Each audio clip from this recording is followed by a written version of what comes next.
اونچی آواز میں اور محبت سے کہیں آپ کی بولو سبحان اللہ۔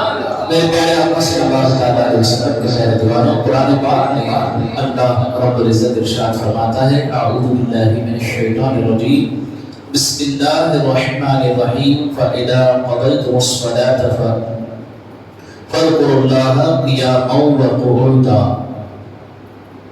جس کا ترجمہ کنز الایمان اعلیٰ حضرت امام اہل سنت علیہ رحمۃ اللہ اس قرآن پاک کی مقدس اور نورانی آیت کا ترجمہ یوں کرتے ہیں کہ اللہ تبارک و تعالیٰ ارشاد فرماتا ہے پھر جب تم نماز پڑھ چکو تو اللہ تبارک و تعالیٰ کی یاد کرو، کھڑے اور بیٹھے۔ کھڑے ہو تو بھی یاد کرو، بیٹھے ہو تو بھی اللہ تبارک و تعالیٰ کی یاد کرو۔ علامہ صدر الشریعہ علیہ رحمۃ اللہ سید محمد نعیم الدین مراد آبادی علیہ رحمۃ اللہ اس آیت مبارکہ کے تحت خزائن العرفان میں ارشاد فرماتے ہیں یعنی اللہ تبارک و تعالیٰ کا ذکر الہی کی ہر حال میں مداومت کرو، یعنی زیادتی کرو۔ تو کھڑے ہو تو بھی اللہ کا ذکر کرو، جو بیٹھے ہو تو بھی اللہ تبارک و تعالیٰ کا ذکر کرو، اور کسی حال میں اللہ تبارک و تعالیٰ کے ذکر سے غافل نہ رہو۔ کسی بھی حال میں اللہ تبارک و تعالیٰ کی یاد سے اپنے آپ کو غافل نہ رکھو۔ اب سنو، حضرت سیدنا ابن عباس رضی اللہ تعالیٰ عنہ فرماتے ہیں کہ اللہ تبارک و تعالیٰ نے ارشاد فرمایا ہر فرض کی ایک حد معین ہے، ہر ایک فرض کی لمٹ ہے، حد معین ہے، طے کر دی گئی ہے۔ فرمایا سوائے ذکر کے، ذکر کی کوئی حد ہی نہیں، آپ کے بولو ذکر کی کوئی حد ہی نہیں ہے، اس کی کوئی حد نہ رکھی، اور فرمایا ذکر کرو، کھڑے رہ کر کے بھی تم اللہ کا ذکر کرو، بیٹھ کر کے بھی تم اللہ کا ذکر کرو، کروٹیں جب تم بدلو، کب سو کر، جب اپنے بستر میں سوئے ہو کروٹیں بدلو تب بھی اللہ کا ذکر کرو، رات میں ہو تب بھی اللہ کا ذکر کرو، دل میں ہو تب بھی اللہ کا ذکر کرو، خوشی میں ہو تب بھی اپنے رب کا ذکر کرو، غم میں ہو تبھی بھی اپنے رب کا ذکر کرو، سفر میں ہو تب بھی اپنے رب کا ذکر کرو، حضر میں ہو تو تب بھی اپنے رب کا ذکر کرو، تب درست ہو تب بھی اپنے رب کا ذکر کرو، بیماری آ جائے، سستی آ جائے تب بھی اپنے رب کا ذکر کرو۔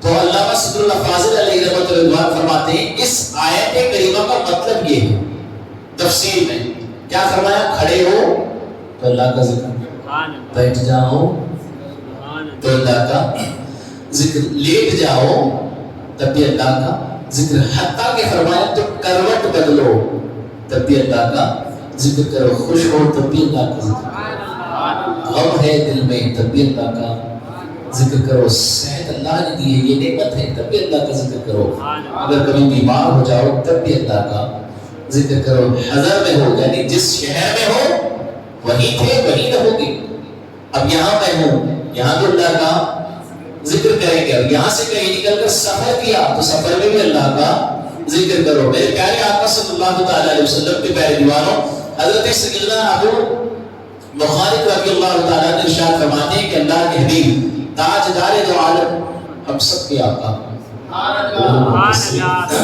مدینے کے تاجدار مصطفیٰ رحمت صلی اللہ تعالیٰ علیہ وسلم نے فرمایا کہ معراج کی رات میں نے ایک شخص کو دیکھا، سبحان اللہ، یہ بھی اللہ کا ذکر ہے، کہیں سبحان اللہ، کب دیکھا؟ بولیے معراج کی رات میں مشاہدہ کیا، ہر ذرے کو حضور نے دیکھا، ہر ایک کو حضور نے دیکھا، ابھی تو حضور سب جانتے ہیں، حضور کیا ہے سب جانتے ہیں۔ ایک حدیث بات میں اللہ کے حبیب تاجدار دو عالم صلی اللہ تعالیٰ علیہ وسلم خود فرماتے ہیں جب بھی جبرائیل مجھ سے ملنے آتا تو حضرت سیدنا دہیہ قلبی رضی اللہ تعالیٰ عنہ کی شکل اختیار کر کے آتے ہیں۔ حضرت دہیہ قلبی رضی اللہ تعالیٰ عنہ حضور کے صحابی ہیں، بولو محبت سے حضور کے صحابی حضور کے بڑے چہیتے تھے. آپ کی شکل اختیار کر کے آپ کی شکل میں حضور کی بارگاہ میں حاضر ہوتے ہیں. اب جو معراج کی رات ہوئی ہم نے سارا واقعہ ہم نے سنا. مکہ مکرمہ سے مسجد اقصی، وہاں سے پہلا آسمان، دوسرا، تیسرا، چوتھا، سارے منازل طے کرتے ہوئے ہم سب کے آقا حضور صلی اللہ تعالی علیہ وسلم سدرہ پر پہنچے. سدرۃ المنتہی، جبرائیل امین علیہ السلام کی وہاں انتہا، اس سے آگے اب وہ نہیں جا سکتے. اب حضور نے سوال کیا، اے جبرائیل جب بھی میری بارگاہ میں آتا، سبحان اللہ، جب بھی میری بارگاہ میں آتا میرے غلام دریا کی شکل میں آتا، میں آج اب تیری اصلی صورت دیکھنا چاہتا ہوں. ابھی سدرہ پر نہیں پہنچے تھے، ابھی سدرۃ المنتہی پر نہیں پہنچے تھے. حضور نے خواہش ظاہر کی، اے جبرائیل سید الملائکہ، سارے فرشتوں کا تو امام ہے، سارے فرشتوں کا تو سردار ہے، تیری اصلی صورت کیا ہے؟ اللہ نے تجھے کیسے بنایا؟ میں دیکھنا چاہتا ہوں. تو سید الملائکہ عرض کرتے ہیں یا رسول اللہ میں یہاں اپنی اصلی صورت، اصلی شکل دکھا نہیں سکتا. آپ سدرہ پر چلیں، وہاں مجھے اجازت ہے، وہاں میں آپ کو اپنا اصلی روپ دکھاؤں. جب سدرہ پر پہنچے تو باری آئی اپنے والے کی. حضور نے فرمایا اے جبرائیل اپنا چہرہ دکھاؤ. اب دیکھیں جبرائیل امین علیہ السلام اپنی اصلی صورت میں آئے. خود فرماتے ہیں اے اللہ کے پیارے حبیب صلی اللہ تعالی علیہ وسلم، اللہ تبارک و تعالیٰ نے مجھے 70,000 پر عطا فرمائے. بولو سبحان اللہ. 70,000 نوری پر عطا فرمائے. ایک پر کو اگر میں کھول دوں تو مشرق تک جائے گا، دوسری کو کھولوں تو مغرب تک. ایک پر میں سارے کو سمیٹ سکتا ہوں. اتنا بڑا ایک پر کتنے پر عطا فرمائے؟ 70,000 پر. حضور نے خواہش ظاہر کی تو آپ نے 70,000 پروں کے ساتھ اپنی اصلی نورانی شکل میں حضور کے سامنے جلوہ فرمایا. حضور نے دیکھا اور کہا سبحان اللہ، رب کی بولو. اب پھر واپس اپنی پہلی والی صورت میں آ گئے. اب دیکھو کیا خواہش ظاہر کرتے ہیں، یا رسول اللہ میرے آقا میں نے آپ کو دیکھا، آپ جیسا کسی کو بولو سبحان اللہ. اسی لیے بریلی کے تاجدار کہتے ہیں یہی بولے سدرہ والے، چمنے جہاں کے تھالے سبھی میں نے چھان ڈالے، تیرے پائے کا نہ پائے. یا رسول اللہ تم جیسا نہ کوئی تھا نہ ہے نہ ہوگا. اب خواہش ظاہر کرتے ہیں یا رسول اللہ میرے رب نے آپ کو کیسا بنایا، میں وہ دیکھنا چاہتا ہوں. آپ اپنی اصلی صورت میں آئے میں دیکھ سکوں. جبرائیل امین علیہ السلام سے کیا پوچھا تھا؟ اصلی صورت میں آ جا تاکہ میں تجھے دیکھنا چاہتا ہوں. جبرائیل نے کہا یہاں نہیں، سدرۃ المنتہی پر چلے. حضور نے کہا یہاں نہیں، منتہی سے آگے چلو. رب کی بولو. حضور نے کیا کہا؟ سدرہ پر میں اپنا اصلی مقام، اصلی صورت میں ظاہر نہیں کر سکتا. اگر دیکھنا چاہتا ہے تو سدرہ سے آگے آنا ہوگا. جبرائیل علیہ السلام ہاتھ باندھ کر کہتے ہیں کہ یا رسول اللہ سدرہ سے ایک بال برابر بھی اگر آگے بڑھنے کی جرت کی تو سارے میرے پر چل جائیں گے. یہ جبرائیل کی انتہا ہے. آج بولو کیا شان ہے حضور کی. اب دیکھو حضور کیا مشاہدہ فرماتے ہیں. معراج کی رات میں حضور صلی اللہ علیہ وسلم نے ارشاد فرمایا میں نے ایک شخص کو دیکھا جو اللہ تبارک و تعالیٰ کے عرش کے نور میں، اللہ کا جو عرش ہے اس کا جو نور ہے اس میں گوتے لگا رہا ہے، اس میں ڈوب رہا ہے. بولو سبحان اللہ. اس میں ڈبکیاں لگا رہا تھا. پوچھا اے جبرائیل بتا یہ شخص کون ہے؟ کیا یہ کوئی فرشتہ ہے جو نور کے سمندر میں تیر رہا ہے، کبھی یہاں سے کبھی وہاں سے گوتے لگاتا ہے؟ تو جبرائیل امین علیہ السلام نے کہا یا رسول اللہ صلی اللہ تعالی علیہ وسلم یہ کوئی فرشتہ نہیں ہے. تو پھر اس کے بعد حضور نبی محترم صلی اللہ علیہ وسلم نے عرض کیا یا جبرائیل یہ تو بتا کہ یہ کوئی نبی ہے، کہ یہ کوئی نبی ہے جو اللہ کے عرش کے سائے میں اور نور کے سمندر میں گوتے لگاتا ہے؟ تو جبرائیل امین علیہ السلام نے کہا یا رسول اللہ صلی اللہ علیہ وسلم یہ کوئی نبی بھی نہیں ہے. پھر حضور صلی اللہ علیہ وسلم نے فرمایا اے جبرائیل یہ تو بتا کہ وہ شخص ہے کون؟ وہ نبی بھی نہیں ہے، فرشتہ بھی نہیں ہے، اے جبرائیل یہ تو بتا کہ وہ شخص ہے کون؟ تو جبرائیل امین علیہ السلام فرماتے ہیں یا رسول اللہ صلی اللہ علیہ وسلم یہ بندہ وہ شخص ہے جس کی زبان دنیا میں ہر وقت آپ کے رب کا، میرے رب کا ذکر کرتی تھی۔ سبحان اللہ، کہ بولو ہر وقت یہ اللہ تبارک و تعالیٰ کا ذکر کرتا، ذکر سے کبھی بھی یہ سست نہ ہوتا۔ جب چلتا اللہ کا ذکر کرتا، جب بیٹھتا تو اللہ کا ذکر کرتا، جب کوئی کام کرتا تو اللہ کا ذکر کرتا، جب سو جاتا تب اللہ کا ذکر کرتا، جب کروٹیں بدلتا نیند میں تب بھی اللہ کا ذکر کرتا، اپنے شہر میں ہوتا تب بھی اللہ کا ذکر کرتا، اپنے شہر سے سفر کر کے کہیں باہر جاتا تب بھی اللہ کا ذکر کرتا، جب صحتیابی کے زمانے میں یعنی تندرست تھا، توانا تھا تب بھی اللہ کا ذکر کرتا، جب اللہ نے اسے بیماری میں مبتلا کیا تب بھی اللہ کا ذکر کرتا۔ اسی لیے اللہ تبارک و تعالیٰ نے اسے یہ انعام دیا۔ پہلی بات، تین باتیں جبرائیل امین علیہ السلام نے بتائی۔ دوسری بات، حضرت سید الملائکہ جبرائیل امین علیہ السلام فرماتے کہ یا رسول اللہ ذکر کرتا۔ پہلی بات کیا تھی؟ کبھی اس کی زبان خاموش نہ رہتی، اس کی زبان ذکر الہی کے لیے کبھی نہ تھکتی، تھکتا نہیں تھا۔ دوسری بات، اس کا دل اللہ کے گھر میں یعنی مسجد میں لگا رہتا۔ سبحان اللہ، کہ بولو اور مبارک ہو ایسے لوگوں کو جن کا دل آج بھی مسجد میں لگا ہے، اور وہ شخص بھی تعریف کے قابل ہے، اس کو بھی مزدہ ہے، اس کو بھی خوشخبری ہے جس کی زبان ذکر الہی میں مصروف رہتی ہے۔ یہ زبان جب ہلتی ہے تو اپنے ہلنے کے ساتھ خوب برکت بھی لاتی ہے۔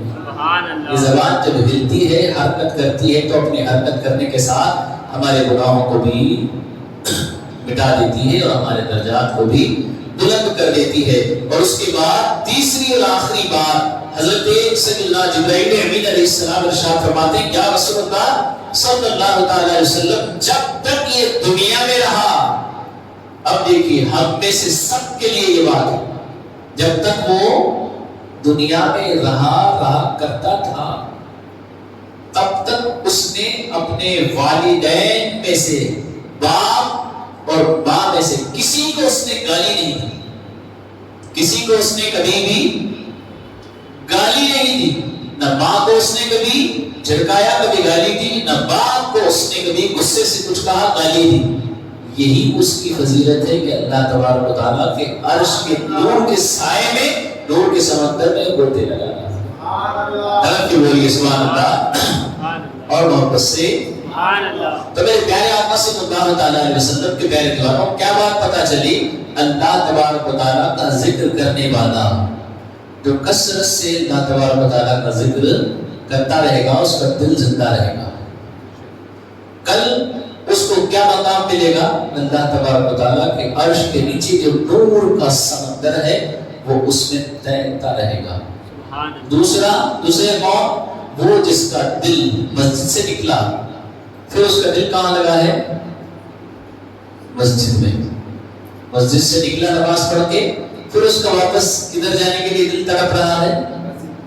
مسجد میں۔ یہ صحابہ کرام کی عادتوں میں سے ایک عادت ہے، بولو سبحان اللہ اور محبت سے کہیں سبحان اللہ۔ پانی سے صحابہ کے بارے میں عادت فرمائی گئی، جب پانی سے کسی مچھلی کو نکالی جاتی ہے پانی سے مچھلی، تو مچھلی تڑپتی ہوتی، مچھلی تڑپ رہی، پھر واپس پانی میں چھوڑ دو، پھر واپس آرام سے وہ تیرتی ہوئی نکل جائے گی، پھر پانی سے نکالیں، پھر تڑپنا شروع کر دے گی۔ یہی عادت صحابہ کی بتائی گئی۔ جب وہ مسجد میں ہوتے تو ایک دم بے فکر ہوتے اپنے رب کے ذکر میں، حضور سید عالم صلی اللہ علیہ وسلم کے ذکر میں۔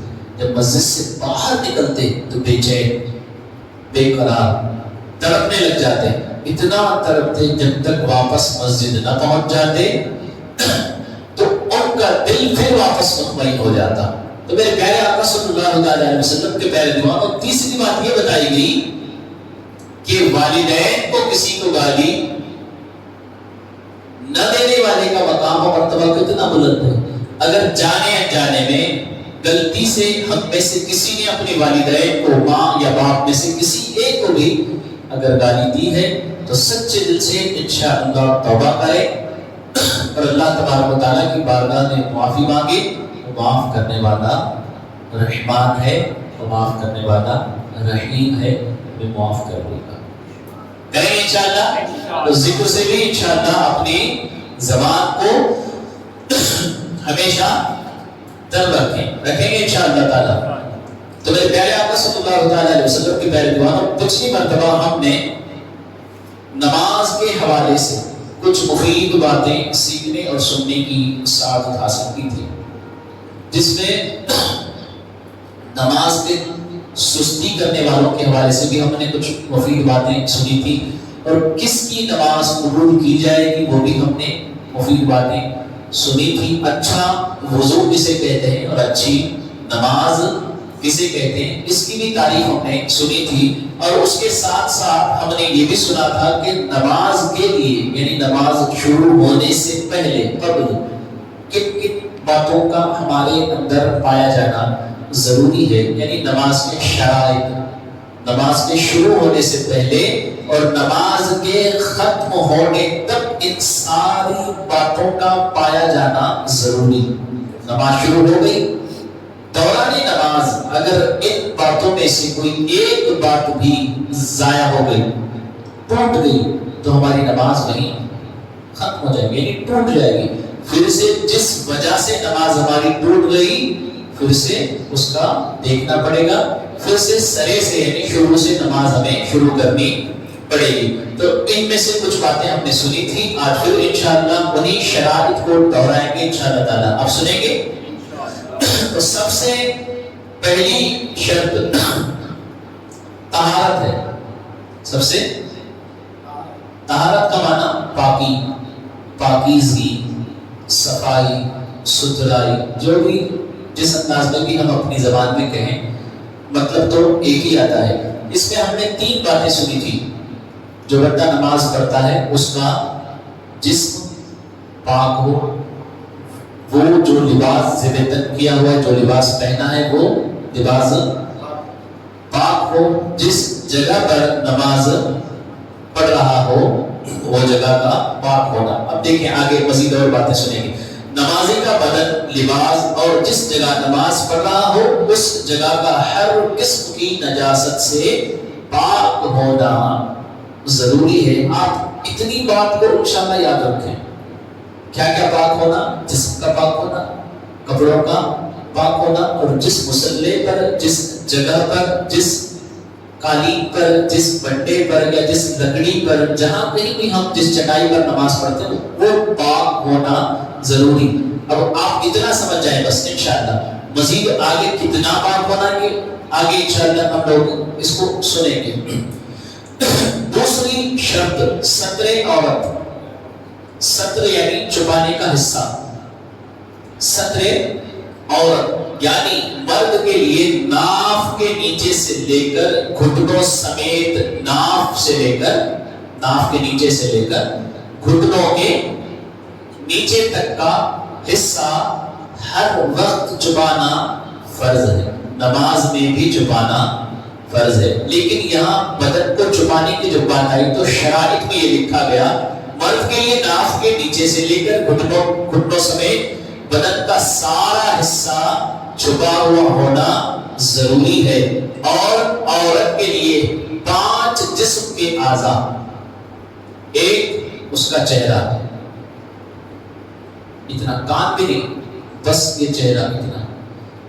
2 سیدھی ہتھیلی، 3 الٹی ہتھیلی، 4 سیدھا پیر، اور 5واں الٹا پیر. ان کے علاوہ باقی کا تمام سارے کا سارا بدن عورت کے لیے ستر عورت ہے. تو میرے پیارے آقا صلی اللہ تعالی علیہ وسلم کے پیارے دیواروں یہاں فرمایا گیا دونوں ہاتھ، دونوں ہاتھوں کی ہتھیلیاں اور دونوں پاؤں کے تلوے اور سر اور جسم اور یہ چہرہ،